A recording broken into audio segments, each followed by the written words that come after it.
Hey YouTube, this is Run to Christ. In tonight's video we're going to reveal to you some interesting information about Aleister Crowley and the origin of his Do As Thou Wilt motto. Now in 1904 Aleister Crowley went to Egypt, where he claimed to have been contacted by a supernatural entity named Iwas, who provided him with the Book of the Law, a sacred text according to them that served as the basis for Thelema. That's the religion that Crowley invented, and this was to announce the start of the Aeon of Horus, or the Age of Horus. The book declared that its followers should adhere to the code of Do What Thou Wilt, and seek to align themselves with their will through the practice of magic. Now, that's the common thing that everybody accepts as being the truth, when actually Aleister Crowley and his Book of the Law is not the origin of this phrase. The Hellfire Club. Now this was a name for several exclusive clubs for high society, elite type people established in Britain in the 18th century. The name is most commonly used to refer to Sir Francis Dashwood's Order of the Friars of St. Francis of Wickham.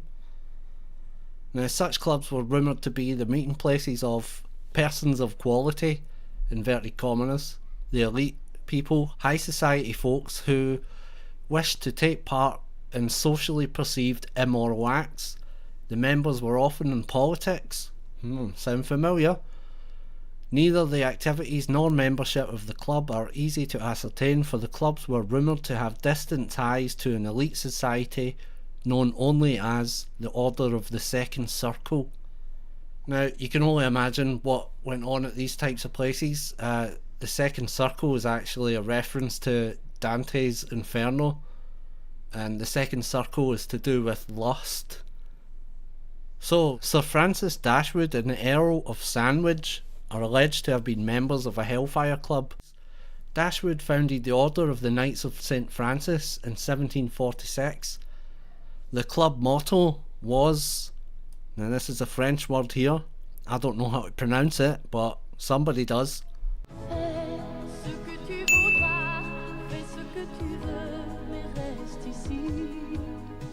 So that means do what thou wilt, and it's a philosophy of life associated with Francois Rabelais, I think that's how you pronounce that, in his fictional abbey at Thelema.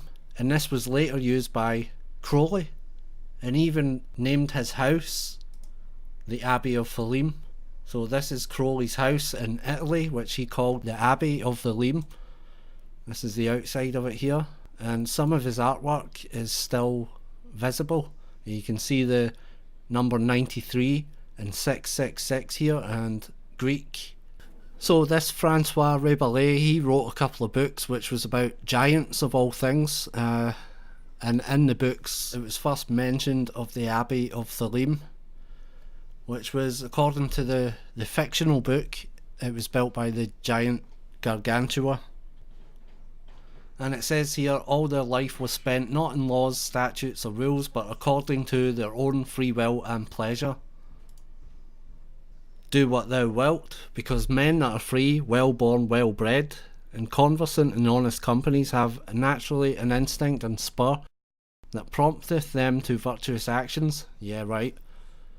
Those same men, when by base subjection and constraint they are brought under and kept down, turn aside from that noble disposition by which they were formerly inclined to virtue, to shake off and break that bond of servitude wherein they are so tyrannously enslaved. For it is agreeable with the nature of man to long after things forbidden, and to desire what is denied us, which is obviously a reference to sin and things that are forbidden to us by God and the Bible. So they wanted to break free from what they considered enslavement and do as they will. Thanks very much for watching, guys. I'll see you on the next one. Like the video if you liked it, dislike it if you disliked it, share it with your friends, and subscribe if you haven't already. God bless you all.